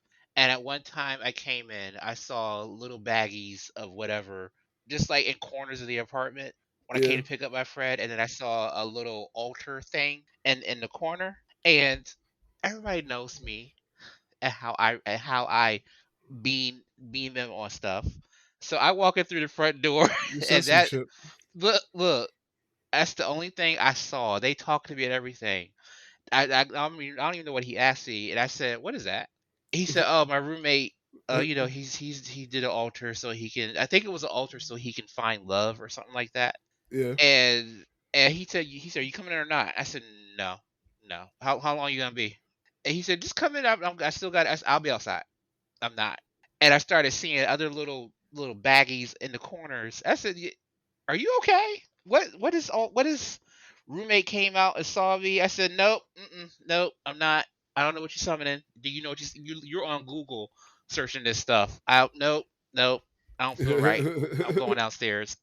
And I never went Look, back to that apartment. I couldn't do it. look, I understand, and I don't know what's real and what's not, but I definitely believe in at the least energy and shit, and I think different folks use energy different ways, and like it. And I know there's supposed to be like good witches and bad witches or whatever, and I'm like, look, I just that scary shit that like the movie The Witch and all like with the black fingers and all, man, no, I nope, See, no, no, sir, see, I'm no. fine with the whole witch Like stuff, if but but it's think about it, like because even I know a little bit of like the rules or maybe just from movies and shit where it's like whatever spell they cast is gonna come back on them threefold and shit. Like that's why witches are usually ugly because they done did some bad stuff, and then the balance or whatever came back at them threefold, and that's why they ugly. But if you are the type of person that you will sacrifice your own beauty or well being or whatever just to spite somebody, that's not somebody I want to fuck with. That is petty. That is so petty. And like how everybody just petty nowadays? yeah, that's Everybody petty nowadays and everybody a witch nowadays. I ain't fucking with yeah. nobody. I'm See, sorry. Look, this no, I leave everybody alone. I leave everybody you up there alone. wishing my bacon burn. Meanwhile, your stove catching on fire and you don't know what's happening. You don't know you're doing this to No, yourself? because Nah, look. it's fine. Because it's witchcraft is one thing, but people are still people. Yeah. And I don't know if you're having a bad Yeah, day, yeah, look. if you, this is I just the last I straw. cracked the wrong fucking joke in front of the wrong person at the wrong time on the wrong day. Next thing you know, like my arm fall off, and I'm like, I it was a Nope, joke. nope. Look. I one thing is I'm respectful, and whether or not I understand it, believe in it, I ain't fucking around.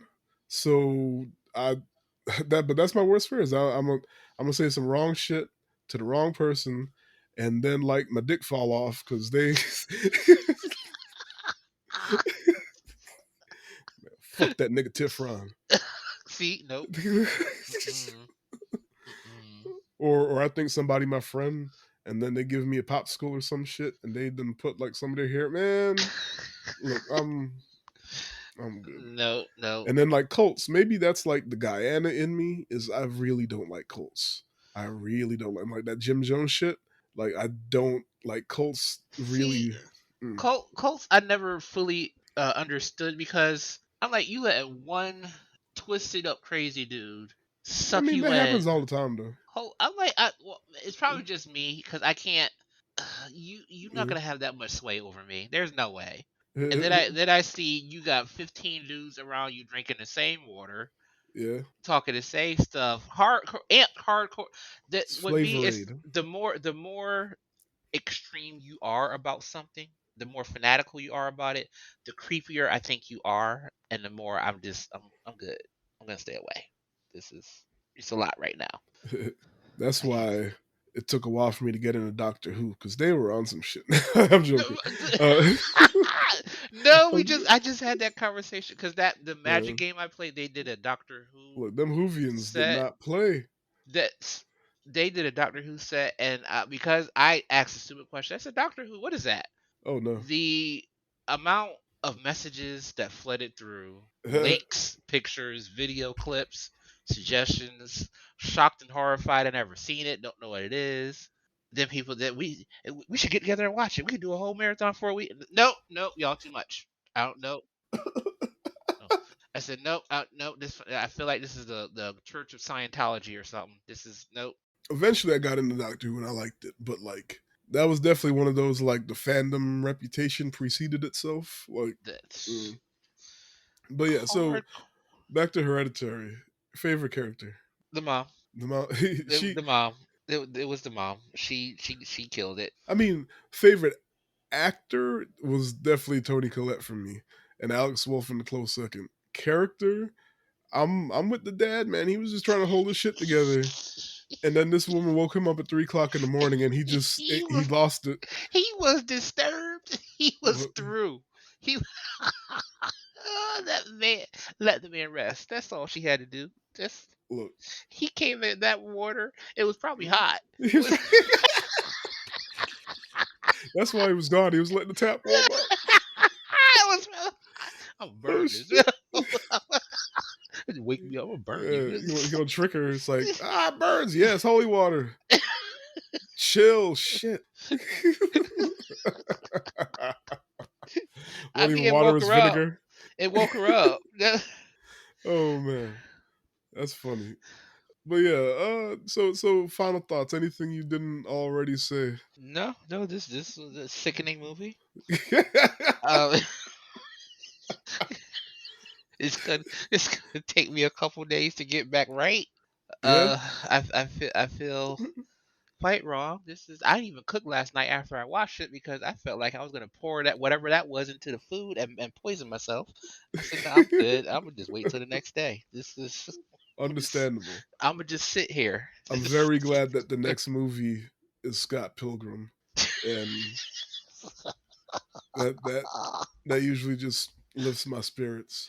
Give me Cause this shit, something. the This fact is that even like what is it, 5 years later, the it still makes me feel the same way I did I when I left the movie theater. Like something done latched on to me. Nah. I feel like this is an instant classic. Oh No yeah, matter yeah, what year, it will yeah. still be fresh and just as twisted. Yep. They Uh, is so what's your ratings? How many cabbages? I'll give it 30 cabbages because this movie did all sorts of things to me. This is Yeah, it knew the assignment, right? any movie where you hesitate watching it again, not because it's bad, but because it's just so stressful going into it. Yeah, yeah, that's yeah. This movie's great. This is actually what made me pay attention to the mom as an actress. Yeah, and like, cause she's in a lot of stuff, and most of it is just like, yeah, I just need this paycheck, and I know she just phones it in, or it just doesn't require much of her. She just got to Well, she show up. says she doesn't even like doing horror or thrillers Oh, I didn't know that. Well, shit, because because she only did imagine how her we felt after watching it. Imagine how she felt after filming it. Look, look, it was probably like what's his face that did Dahmer and Jeffrey Dahmer, where he needed to take a he break. needed a And whole. he said, He needed to go he find can't look. himself again. His next interview, he came back. He said, "I don't want to play any more villains, any more horror. I want to do a romantic comedy." Because he does a lot of like he's usually like a lighthearted character. He was Quicksilver in the Fox X Men Well, no, he's movies. also been American Horror Story dude I because didn't watch he's any the of main. those. He's been in every one of them. He's been the main in Okay, each one. so never mind then. But usually when I see him, he's usually like a funny guy. Yeah. So he probably went real deep, real dark, and was just like, all right, He went too said far. Dahmer was different. It yeah. Pull up. All right. Well, damn. I had this at a 10 out of 10, and I'm fucking leaving it at a 10 out of 10 because, like, it is a perfect horror movie in every single sense. Yep. It it achieved. It is a scary movie. It achieved it on a technical level. There's so many cool things and cool shots and transitions and editing, and the acting was amazing. Like No on scene technical was levels, it's wasted. amazing. It actually, as a movie, it's amazing. As a horror movie, it's effective because I'm fucking scared. Like, nah, I don't. Yeah, I This movie Oh, left nothing. I had no questions about like I no caught scenes. myself how many times I was saying that demon's name, and I was like, you know what? Let me start calling it Pac-Man because I want So let me no supernatural smoke. none of it. I don't know. No. I had one coworker said that they were gonna go back and research who that if that was a real person. I said, why would you look that up? You don't need to know that. I don't Why? want Why? look. Why? Why? No, Why? I'll let you know. No, no, you're don't not. don't tell me No, you're shit. not. I will bring you to HR so fast. Look, this is a fictional story, and we're leaving it there. I don't need to know No, don't need to know because if if it's it's a real or real not. person, that means it's a real Paimon that we just keep. I don't need to know that. Look, all I right. don't. On Nope. that note, this brings our Halloween Watch 2023 to an end. We had 5 straight horror movies. Hope you go back and watch or listen to all the episodes. It's pretty fun. We're definitely going to take a break from horror for a good while. Probably Yep. not till next October. We're definitely going to I'm getting my holy do oil. something on the in between, but for a while we're going to do some other genres. My holy oil. I'm going to buy a puppy. Oh man, what is that oil they put on that corpse's lips? Anyway, Don't see look, that it ain't olive oil. This look, say look. Plugs. You got anything you want to plug? no. I'm good. Nope. You don't want no demons finding you on the No, nothing. No, shoot. untraceable. I feel you. Untraceable. I This feel is you. If you are not a demon or an occultist, you can find us at SGBK Podcast on Threads, on Blue Sky, and SGBK Podcast at gmail.com. You can follow me personally on Letterbox at Tifron. And nothing but good vibes. We need to go clean our souls. a lot. This is All right. Have a good one, guys. Bye. bye. Why? Why? Why would you even do that?